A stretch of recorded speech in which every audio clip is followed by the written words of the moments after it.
Welcome to episode 7 of IdleTalk. Today we're talking about FOMO, the fear of missing out. John, what is the first thing you think about when you hear FOMO?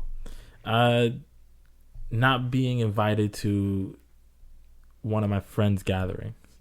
Okay, so you immediately make it like personal. Yeah, because I don't give a fuck about like public situations. Okay. Or like, oh, you didn't get these sneakers or you didn't watch this movie. I'm like, yeah, I don't really care. I could do that another time. Exactly.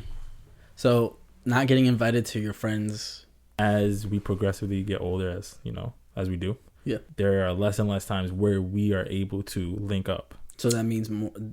So when the times you can, that means more I want to. Yeah, exactly. Because I don't want to miss out on those moments. Those are like very special moments to me. So has there been a time where you have like missed out on anything like that? No, there's been times where we've tried and then it ended like poorly. Like it just didn't come up. Yeah, it didn't like come to fruition. It's not a time that I missed out, but at times where I was excited for that upcoming event, but that it just all fell apart. I remember when I was trying to hang out with Fabian and go get a steak, and then so I was like, I invited him, and I didn't think like twice of inviting anybody else. I just kind of wanted to because I know me and him would appreciate like because we have the same preferences of getting it medium rare, right? And then you're like, you wanted to come, and I was like, okay, cool. That eliminates like that we wanted to go to this really high end place. Because you don't have quote unquote traditional dress clothes, and I really hate wearing them. And the dress code policy was like that, like high end, like dress up, be and nice. I would just say like I apologize, because like next time you guys do that thing, I'm not gonna want to go because like I want to go just to be with you guys. Yeah, I know what's the next step that you're gonna take, and I don't really want to take it, so I'm just like, all right, go ahead. Do you.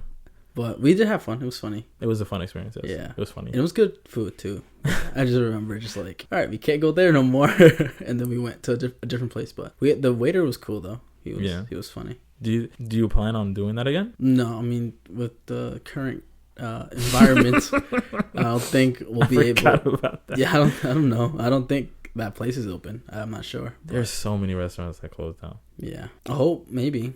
I would like to definitely dress up and go get a nice steak, but when the time is correct. Yeah, that was so funny. I definitely gotta change up we said like dress up clothing. I think I'm gonna start doing like polos and slacks, rather than like a button up. Yeah, so I'm gonna just start doing that. Yeah, I think that will fit me better. Yeah, make me more comfortable. I don't know, it's just their specific dress code policy was like the more traditional like button dressing up clothing, suit, and so we're just like, okay, let's. Because I asked you, I was like, do you even have clothes like that? You were like, no. I was like, all right, so that eliminates that option. But yeah, I mean, I didn't really think about it through like the context of like, does everybody want to go? I was just like, because he works where he works. I'm not going to really like say where it is. And I happen to work at the same place, but here, man, this job sucks ass. And you've been doing it for so long. And I was like, I hate this job. And so I was like, do you want to hang out? Like, do you want to schedule an off day together? Because you need to schedule like 4 weeks in advance. That's like torture. That's like to schedule 4 days in advance. Yeah, that is like outrageous. Like four weeks in advance just to be a regular. Just to make sure you have the day off. They were like, you could do it 2 weeks in advance. Like if you really, really want like the day off, is better to do like a month before. Those are one of the things the employees told me. Like not even like the management. Yeah, they're like, if you really want it, you should do it a month ahead of time. I was like, all right, damn, okay. That's really beast then. And so I was like, all right, let's do it. A month from now. There was I saw this screenshot where this person, their grandmother died and they called out of work. Oh, I saw that screenshot. Yo, and their management said, next time just let us know 2 weeks in advance. Oh my god. And when I read that, I was like, wow. They're trolling. And then the next message was this, who do I have to talk to give in my 2 weeks? Yeah. I was like, that's exactly what my response would be too. Like that's crazy. How can you be someone who's in HR or management? Are you sure it said 2 weeks in advance? I'm pretty sure. I think I saw that one, but that one's a troll picture. But the real picture was like, next time can you give me a heads up or something like that? Like, that's still. Somebody commented on that. I remember seeing it, and they're like, yeah, when somebody dies, I'll be sure to contact you immediately next time. Like, they're like, people like they get in shock, and then they realize later on like, oh my god, like I have to call out of work. But somebody said in the comments, they were like, it's your responsibility to tell your job that you're not going to be able to go. Cap. And I was like, whatever, man. You know how they say like work-life balance? Yeah. There are certain situations where your life usurps your work life. Yeah. And sometimes where your work becomes more important than your life, where you have to complete it. Oh, I have to complete this edit or this outline. I won't be home until blank. Yeah. Like, it's that balance you need to achieve. So I saw this pretty good tweet. Since we're talking about tweets, and it was talking about FOMO, fear of missing out, and it was like, and you'll never guess by who this tweet was. I'm gonna just read it. And someone we know? No. Okay. It was fear of missing out most certainly means you're missing out on where you are right now. Appreciate where you are and what you're doing. We can't be everywhere at once. True. Do you want to take like a random guess on who tweeted that? Joe Rogan. No. Logan Paul. No. Samuel Jackson. No. Michael B. Jordan. No. Denzel Washington. No. Will Smith. No. Damn. Am I getting closer? No. Damn. All right. Go. John Cena tweeted that. That is a good quote, though. Did you retweet that? No. Because I didn't want it. I didn't want you to see it ahead of time. Oh, okay. So I just screenshotted it and I put it in my pictures, which was weird because we had planned out our episodes, and then I saw that tweet the very next day, and I was like, "That's the universe. The universe is giving me a layup." You know? Or they're just listening to our conversation. Yeah, or they are, and they're telling John Cena that I needed a quote for FOMO. That was a really good quote, because when you have this fear of missing out what is going on around you, you lose what is happening to you in current present, day, and not taking advantage of it. Which is like, you're looking so far ahead, you're not seeing what's in front of you. Mm-hmm. And I think it's an extreme, you know, just like any other thing. You want to be in the not safe zone, but in the sweet spot. I want to say, yeah. Again, appreciate where you are at this moment, because maybe thinking too far ahead, you stunt yourself in the present, and then you'll never get to where you want to be just because of how far you're thinking of, and that's consuming your time, as opposed to setting that as your goal and then working towards that goal, instead of just using all that time to just think about what you want, instead of thinking about it and then using the rest of the time to do it and accomplish it. And that's what I took away from that quote. That tweet or quote, whatever it is. There's these huge hypes, like with the FOMO. There's these huge hypes with like sneakers, clothing, food. As I've grown older, I've seen more exclusivity to items to hype things up. Have you noticed that, right? Yeah, I mean, I've never really paid attention to that kind of stuff, but I have been aware of it. Just like certain sneakers that drop, and then like you can only get it through the app at this time. The bots get it. Yeah, and StockX. Like I remember when StockX first came out, like people were getting real nuts over that and like trying to get any shoes that they could get on that app. But now it's more like, I feel like StockX has become like Amazon now. Like that app usage, like you can just search up like whatever shoes and somebody will be selling it. That's lit. So I think that community has grown to where it's now more accessible, as opposed to, you know what's something that's blown up? What? Pokemon cards. Yeah. Pokemon cards have blown up, in my opinion, outrageously. It is. I saw a card that was supposedly could go into auction for $500,000. It's cards like that really have no value. Like that's exactly what. And no, but it's the value you assign it though. That's what a lot of things. It's like no, I feel like it's like the cards will literally, like, you could find that card and not know what it is, and you'll be like, this means nothing to me, I'm gonna throw it away or give it to somebody, and then but when the right person finds it and they're like, oh my god, this is a original 1999 like Pokemon, like Pikachu or whatever, right, or whatever it is, however they describe their cards, just like, this is really valuable, like only people in that niche will like it and pay the value for it, right? But you could thank Logan Paul for opening Pokemon cards on stream and on YouTube and just like paying tons and tons of money for them, and now that has exponentially raised the price, and that kind of screws. Like, that's truly the pioneer to that. No, he blew up the market. I want to say pioneer because the pioneers are the people who bought the cards before and just traded it amongst themselves, right? The market wasn't that high, but he overvalued the market, and now he kind of regrets doing that because he bought a box for $250,000, right? And then that box... Wait, what? Yeah, that box like is now like $500K. He's like, fuck, I should have bought more boxes before I did that video. He bought one box. Yeah. For $250,000. Yeah. Okay.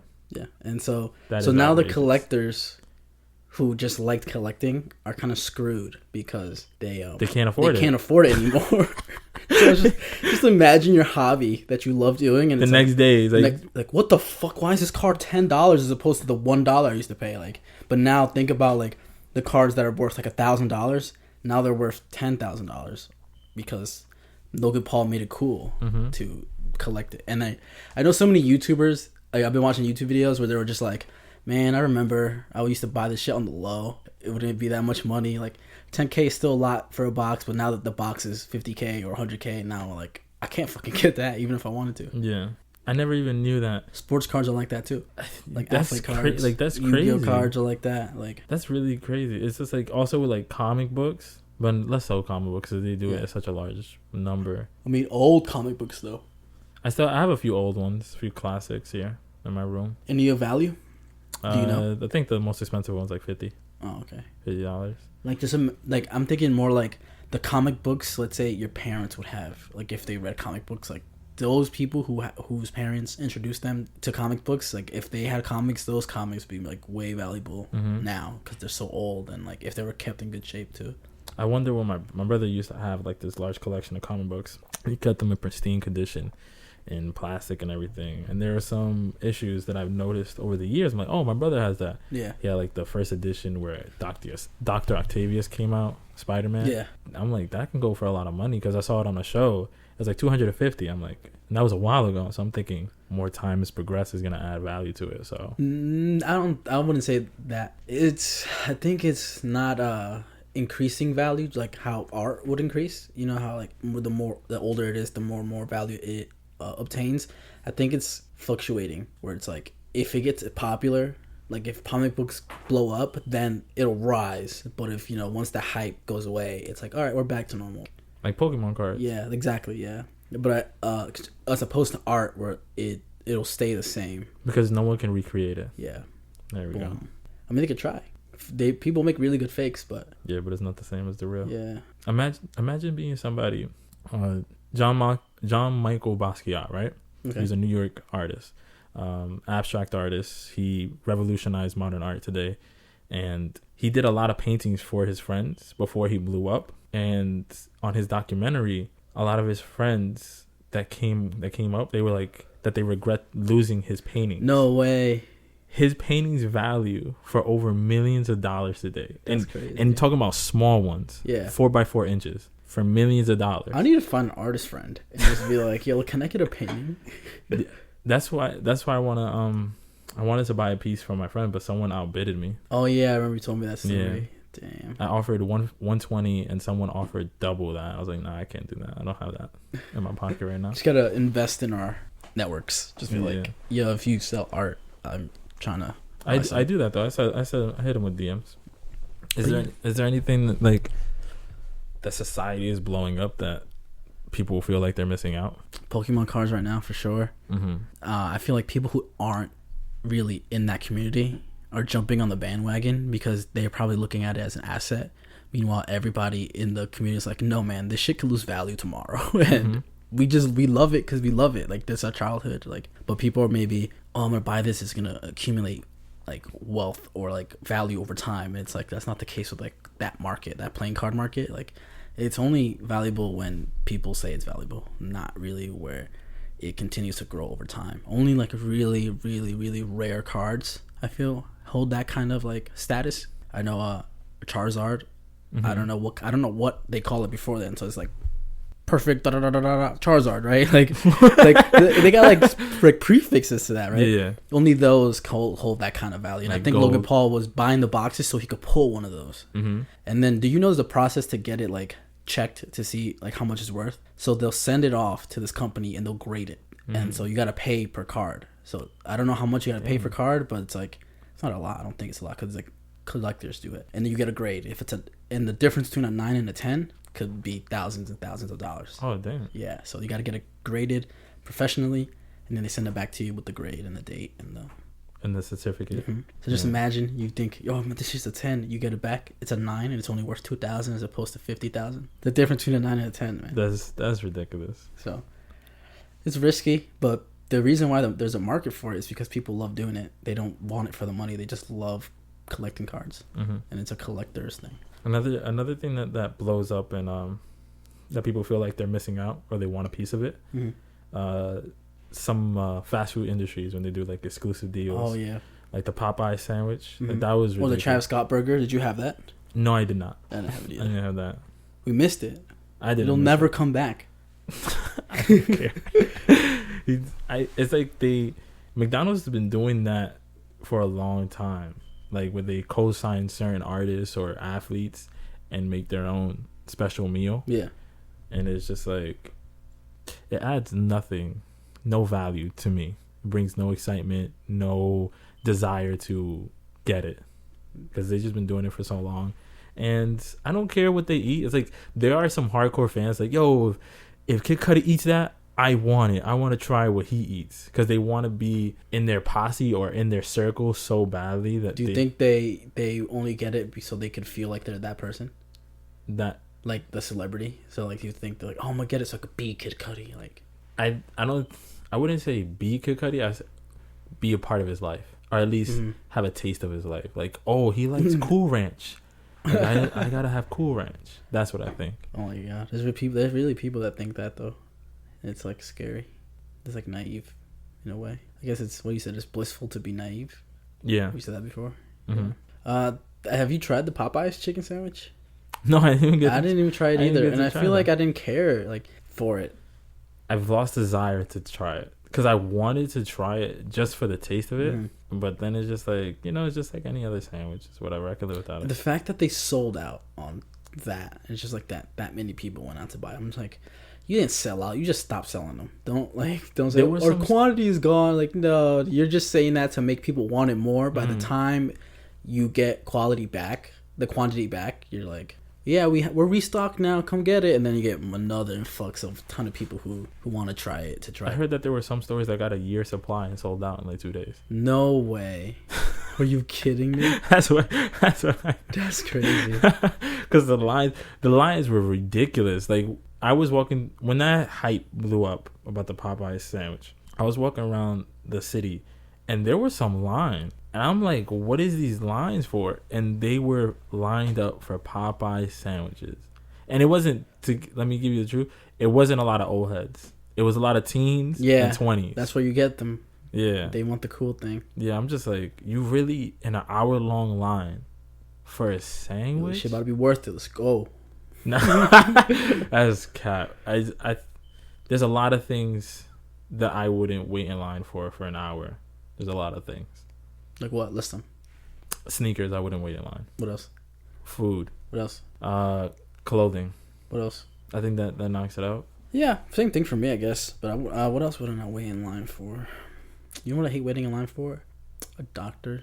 Wait, you wouldn't wait in line for a doctor? I do, doctor? But I hate waiting in the line for it. Okay.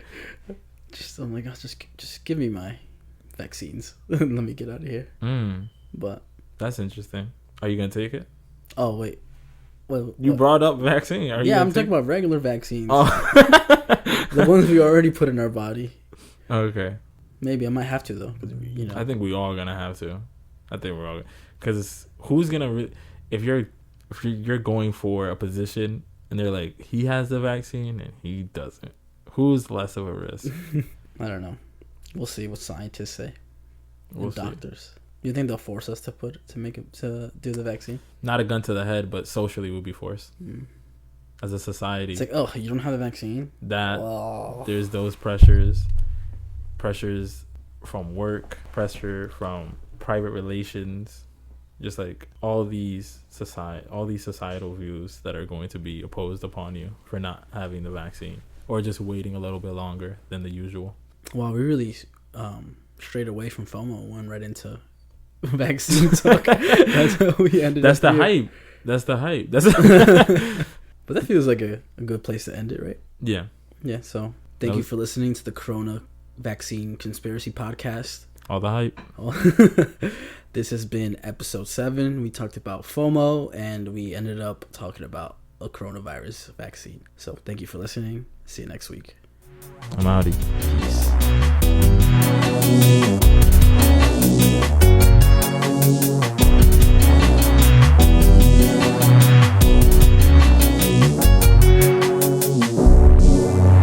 Hey guys, Fernando here. As I'm editing the episode, I realized that it's going to be a shorter episode than usual. So I'm going to add a little conversation me and Joanna had that we cut out from our music episode. So I hope you enjoy it.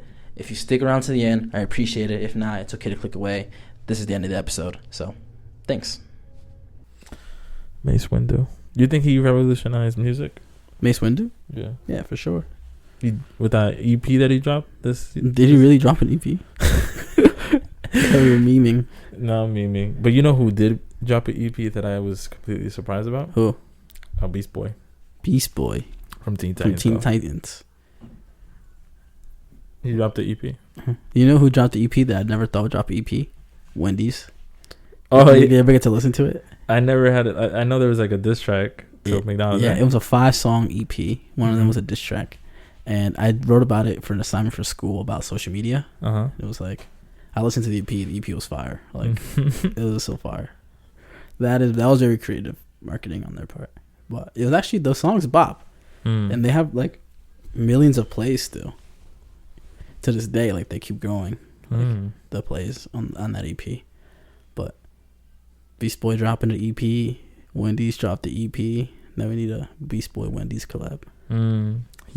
He makes that voice actor. He makes most of his money off of the songs he writes for shows. Not even as a voice actor, which is interesting because he started off as a voice actor. For which Teen Titans though? Both. No. But which show is he on? Both. What do you mean both? He was on the original Teen Titans. Okay. And then they used the original voice actors of Teen Titans for the new one. Yeah. Okay. So he's not the Beast Boy from the movies. No. I like that Beast Boy. The cartoon.